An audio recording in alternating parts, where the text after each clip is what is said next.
warahmatullahi wabarakatuh dan selamat pagi. Perkenalkan, nama saya Olden, calon guru penggerak angkatan 1 dari SMA Negeri 3 Polewali, Kabupaten Polewali Mandar, Provinsi Sulawesi Barat.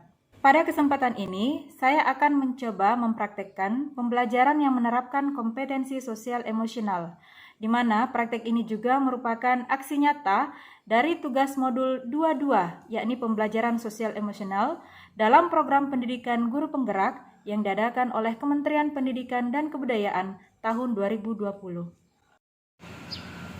Pembelajaran sosial emosional merupakan pembelajaran abad 21, di mana guru dituntut untuk mampu menerapkan kompetensi sosial emosional dalam proses pembelajaran di kelas maupun di sekolah.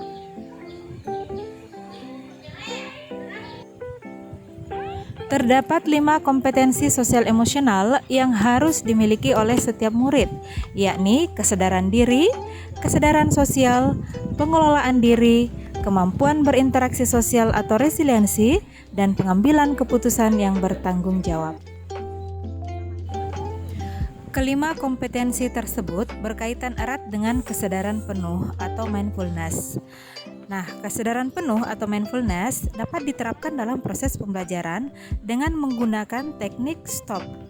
Nah, teknik stop ini mirip dengan meditasi, di mana stop dari 4 huruf yang merupakan langkah-langkah dalam proses meditasi itu sendiri, yaitu S, stop, berhenti, T, take a deep breath atau tarik nafas yang dalam, O, observe, amati, dan P, proses, lanjutkan.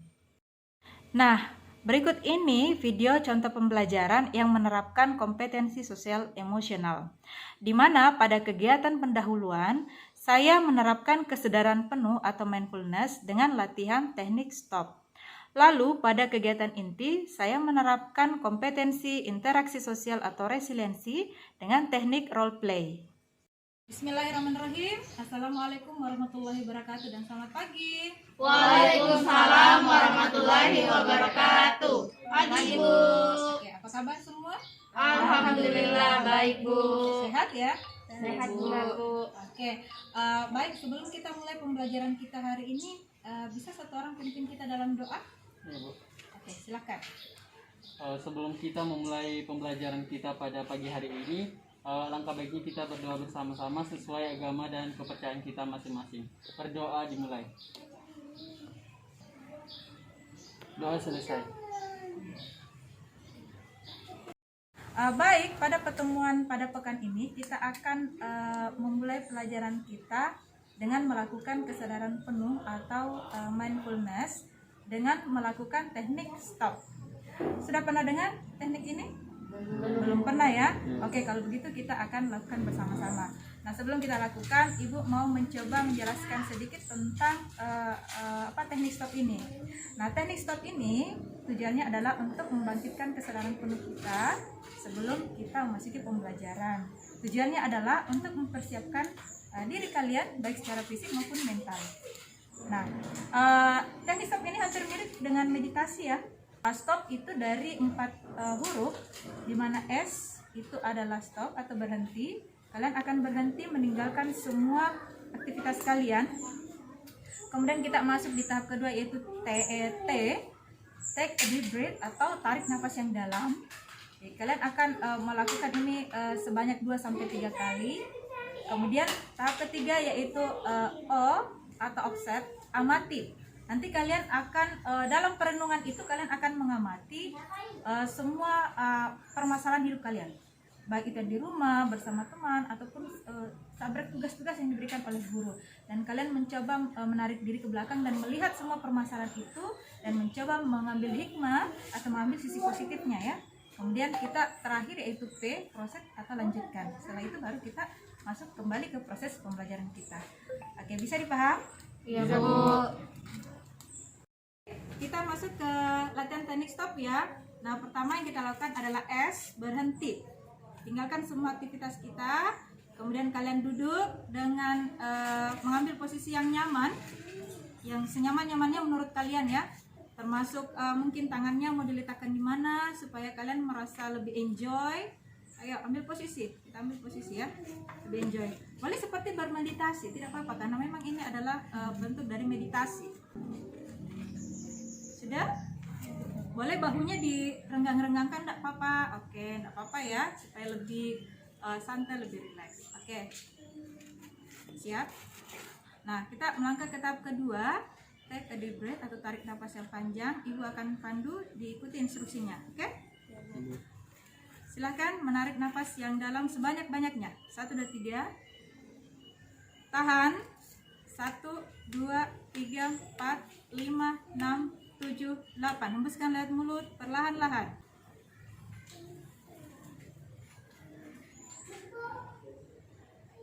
Lagi tarik nafas yang dalam sebanyak-banyaknya. Hirup.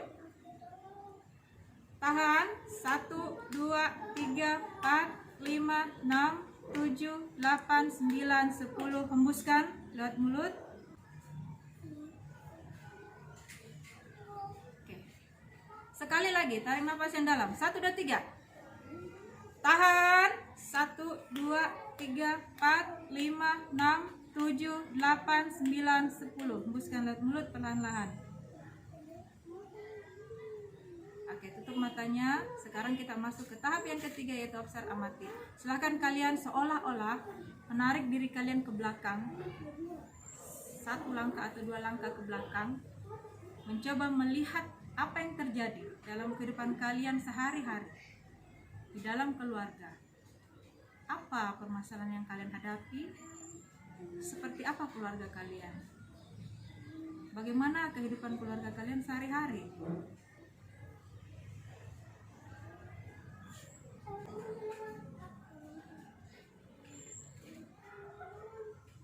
Jika kalian merasakan bahwa ada keharmonisan, kalian boleh tersenyum.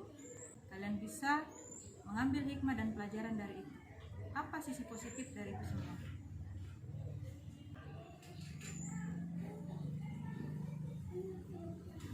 Dengan teman-teman, bagaimana dengan teman-teman kalian?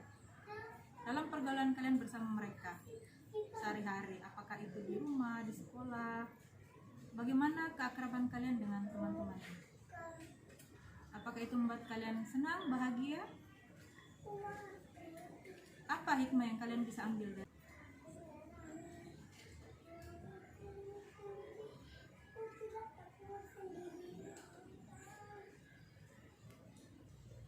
Lalu bagaimana dengan di sekolah? Dengan mata pelajaran kalian, dengan seaprek tugas yang diberikan oleh guru-guru kalian? Bagaimana tantangan? Apa kendala yang kalian hadapi? Apa masalah yang kalian hadapi? Coba kalian mundur, kemudian amati. Apakah itu menjadi beban untuk kalian? Ataukah justru hal itu justru akan membawa hal positif bagi kalian di masa yang akan datang? Bagaimana kalian melihat? Ambil hikmahnya, ambil sisi positif.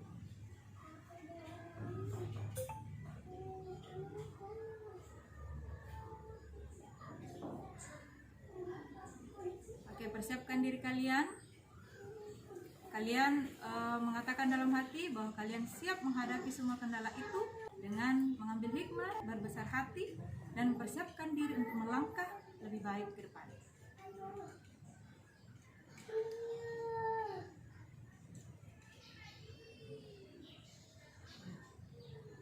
Oke, kalian boleh membuka matanya.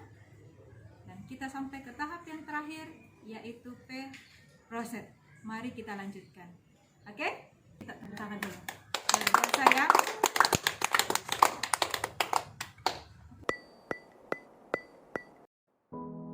Setelah melakukan teknik stop tadi, tentunya kita merasakan adanya rasa rileks, enjoy, tenang. Jadi yang tadinya kita memiliki sedikit beban, yang setelah melakukan teknik stop ini kita merasakan manfaat yang sangat besar. Ini di mana beban-beban yang kita rasakan itu serasa keluar, jadi rasanya jadi plong gitu, Bu. Baik Bu, terima kasih. Jadi sebelum saya melakukan teknik stop ini ya, pada awalnya saya mempunyai pikiran-pikiran yang cemas. Namun setelah saya melakukan teknik stop, saya merasa lebih baik dan merasa lebih lega, dan saya merasa bahwa saya akan lebih siap lagi untuk menghadapi tantangan yang kedepannya. Sebelum saya melakukan teknik stop, saya merasa tegang. Tapi setelah saya melakukan teknik stop tadi, saya merasa lebih rileks, lebih enjoy, lebih siap untuk melakukan pembelajaran selanjutnya. Jadi bisa lebih fokus. Setelah melakukan teknik stop ini atau teknik mindfulness ini, saya merasa lebih rileks daripada sebelum dimulainya teknik stop ini. Ketegangan saya juga semakin berkurang, saya tidak menjadi grogi lagi, emosi saya juga semakin terkontrol Bu dengan adanya teknik stop ini. Pikiran saya yang dipenuhi dengan kata-kata yang kayak dibilang negatif, sekarang bisa lebih berpikir positif dan lebih merasa bahwa semua tantangan-tantangan yang saya hadapi tentu ada hikmah dan dampak positifnya untuk semua orang. Saya lebih merasa lebih enjoy lagi, lebih semangat karena tadinya sebelum memulai pembelajaran saya merasa banyak hal-hal negatif dalam pikiran saya, sehingga dengan melakukannya tadi teknik stop, saya lebih merasa rileks, lebih enjoy dan lebih semangat lagi untuk menghadapi tantangan selanjutnya. Baik, tadi kalian sudah melakukan teknik stop yang merupakan salah satu teknik untuk membangkitkan kesadaran penuh kalian sebelum mulai pembelajaran. Kita juga sudah melakukan refleksi dan kalian merasakan efek positif ya dari meditasi dengan menggunakan teknik stop tadi. Nah, sekarang kita masuk pada pembelajaran inti. Nah, pada kegiatan ini kita akan kembali menerapkan kompetensi sosial emosional dalam pembelajaran kita. Di mana pada pembelajaran kali ini yaitu mengenai apresiasi karya seni lukis, kalian akan mengapresiasi atau melakukan penilaian terhadap sebuah karya lukis yang akan kita ambil jadi sampel. Ada dua ya, yaitu pertama karya seniman Indonesia, yakni karya Avandi, dan yang kedua karya seniman mancanegara, yaitu karya Vincent van Gogh. Kedua seniman ini beraliran ekspresionisme. Nah, nanti kita akan mempresentasikan pemaparan kalian dengan menggunakan teknik role playing. Nah, apa itu teknik role playing? Kalian nanti akan duduk berpasangan, di mana salah seorang dari kalian akan bercerita tentang bagaimana seorang Avandi atau Vincent van Gogh dalam membuat lukisan. Kaidah estetikanya bagaimana, kemudian apa yang melatar belakangi sehingga seniman itu memilih tema tersebut, kemudian bagaimana dari segi pewarnaannya, keindahannya dan lain sebagainya, komposisinya, termasuk mengapa dia menggunakan karakter garis yang demikian ya. Kemudian temannya yang satu akan mengamati temannya yang sedang bercerita, yang akan kalian perhatikan yaitu mulai dari mata, kemudian bahasa tubuh, mimik wajah, termasuk juga mengajukan beberapa pertanyaan-pertanyaan yang berkaitan dengan cerita temannya. Oke, bisa dipaham? Bismillahirrahmanirrahim.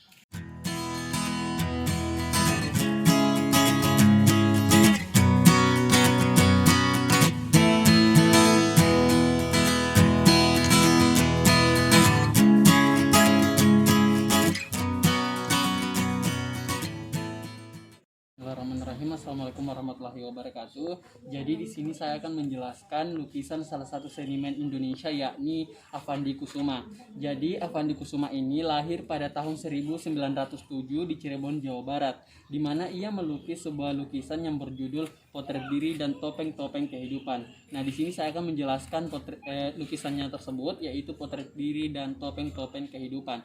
Nah, lukisan karya Avandi ini merupakan salah satu lukisan yang dibuat pada tahun 1961 dan dengan menggunakan media oil on canvas dengan ukuran 110 x 135 cm, di mana lukisan ini Avandi Kusuma sendiri melukis dengan ekspresif seorang pria dengan bertelanjang dada dengan menggunakan rambut gimbal gondrong, mempunyai jenggot dan berkumis tebal. Nah, di mana kita bisa melihat pada gambarnya tersebut terdapat beberapa warna berkombinasi, di mana warnanya tersebut dinamakan warna komplementer atau warna yang berlawanan. Nah, di mana kita bisa melihat di sudut kanan atas warna yang dimiliki itu merah dengan hitam, sedangkan di bawah itu hijau, putih, dan hitam. Nah, saya sampaikan terkait lukisan. Dari penjelasan kamu tadi, yang saya mau tanyakan itu terkait dengan, kan bisa dilihat dari lukisan ini tuh kayak sukar. Menurut Hairil, apakah dengan dihadirnya atau dipamerkannya lukisan ini lebih bisa pesan-pesannya lebih bisa sampai kepada pembaca ya, walaupun masih awam atau perlu untuk diberikan bimbingan sedikit terkait lukisan ini sendiri.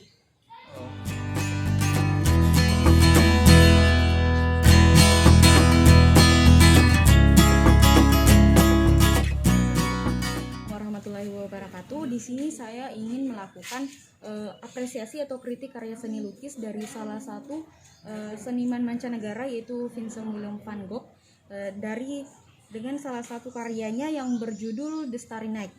The Starry Night ini sendiri merupakan salah satu karyanya yang menggambarkan pemandangan arah timur dari jendela Vincent van Gogh. Lukisan ini bisa kita lihat sendiri, lukisan ini memiliki komposisi atau penempatan unsur yang sangat rapi dan teratur dengan menempatkan berbagai objek untuk membuat suasana malamnya semakin terasa, semakin terang di sini dengan warna kuning. Dan juga untuk garis bisa kita lihat di sini banyak garis yang dilakukan secara terarah, baik itu garis melengkung maupun garis lurus. Garis melengkung banyak di daerah awan membentuk seperti angin. Lalu dan ini pula yang menjadi keunikan dari lukisan ini, lukisan The Starry Night ini, dengan lengkungan-lengkungan yang dibuatnya secara bergabung dan juga bersamaan. Dari yang dapat saya lihat, ini merupakan salah satu karya seni lukis yang memiliki nilai estetika yang sangat tinggi dengan makna yang mendalam di dalam lukisan ini. Makna yang saya maksud di sini itu adalah di lukisan ini menjelaskan bahwa di dalam kehidupan ini selalu ada suka dan duka. Namun hal tersebut adalah hal yang patut disyukuri karena itu merupakan anugerah dari Tuhan Yang Maha Esa. Terima kasih. Ada yang ingin ditanyakan? Baik, terkait pemaparan kamu tadi, ada 2 pertanyaan yang ingin saya tanyakan.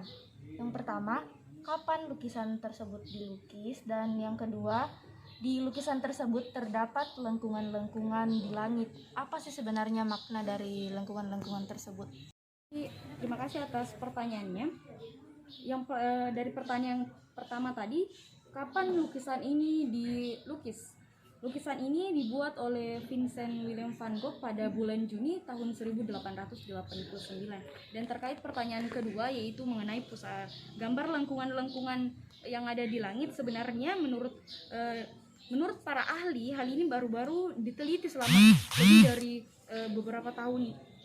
Dicari maknanya, ternyata maknanya ini adalah membentuk pusaran udara yang secara sistematis dalam dinamika fluida. Ini adalah turbulensi udara yang bekerja secara bersama-sama di langit membentuk suatu udara. Terima kasih. Oke. Baik, terima kasih atas kesempatan yang telah diberikan kepada saya. Jadi pada hari ini saya akan mempresentasikan atau menceritakan salah satu hasil karya lukis oleh pelukis Nusantara kita di Indonesia, yaitu yang berjudul Potret Diri dan Topeng-Topeng Kehidupan. Nah, lukisan ini dibuat pada tahun 1961 dengan ukuran 110 cm x 135 cm yang bermedia oil on canvas dan menggunakan teknik pewarnaan kontemporer. Namun sebelumnya, lukisan ini dibuat oleh Avandi Kusuma yang merupakan salah satu maestro pelukis di Indonesia yang lahir pada tahun 1907 di Cirebon. Oke, baik. Jadi, bila kita perhatikan lebih detail, lukisan ini terdapat gambar seorang pria yang bertelanjang dada dengan memiliki rambut gondrong serta gimbal dan juga kumis yang panjang dan lebat. Dan apabila diperhatikan lagi lebih dekat, bahwa pada sisi-sisi pria ini terdapat berbagai macam wajah topeng yang diberikan warna seperti merah, hitam, coklat, bahkan ada tambahan hijau dan kuning. Namun selanjutnya saya akan mempresentasikan atau menceritakan makna dari lukisan ini. Dan apabila kita lihat lebih jelas bahwa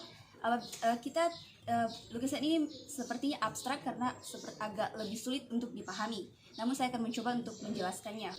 Pada samping-samping atau sisi-sisi pria ini terdapat berbagai macam topeng yang melambangkan bisikan-bisikan kejahatan. Topeng-topeng ini merupakan buta cakil pewayangan Jawa yang biasanya juga digunakan sebagai tokoh jahat.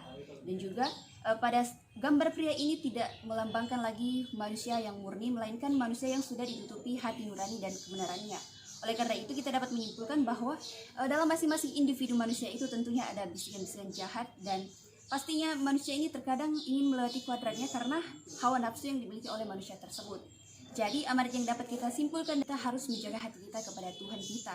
Karena seperti yang kita ketahui bersama bahwa kita tidak boleh mengejar atau tidak terlalu mengejar duniawi.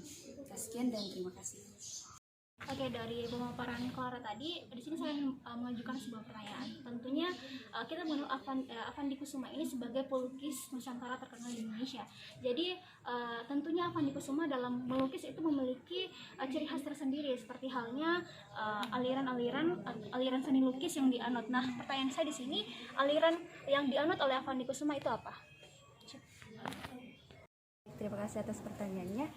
Jadi adapun aliran yang dianut oleh Avandi Kusuma ini merupakan aliran ekspresionisme dan abstrak. Nah, ekspresionisme ini merupakan jenis kesenian yang menggunakan efek-efek yang bersifat emosional, sedangkan abstrak sendiri ini merupakan jenis lukisan atau aliran yang menggunakan kontemporer, tidak menggambar objek dalam dunia asli, tetapi menggunakan cara dalam non representatif.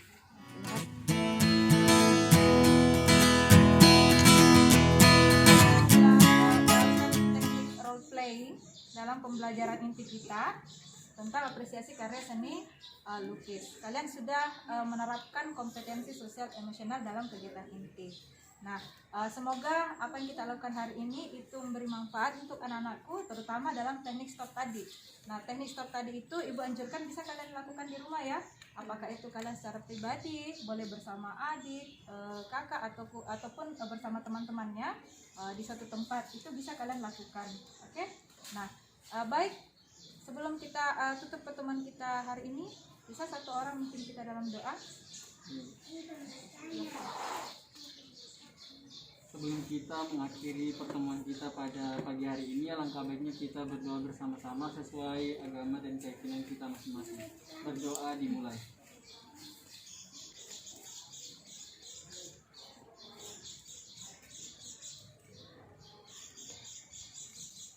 Berdoa selesai. Baik, selesai sudah pertemuan kita hari ini. Ingat ya, tetap semangat, tetap belajar. Apapun itu tantangannya, apapun itu kendalanya, kalian hadapi dengan kesiapan diri. Ambil hikmah dari semua persoalan yang kalian hadapi supaya kalian bisa bangkit sebagai pribadi yang benar-benar siap dan memiliki jiwa yang besar. Dan jangan lupa ya, di masa pandemi selalu mengenakan masker dan juga mencuci tangan. Baik, sekian. Wabillahi taufiq wal hidayah. Wassalamualaikum warahmatullahi wabarakatuh dan selamat pagi. Waalaikumsalam warahmatullahi wabarakatuh. Pagi, Bu.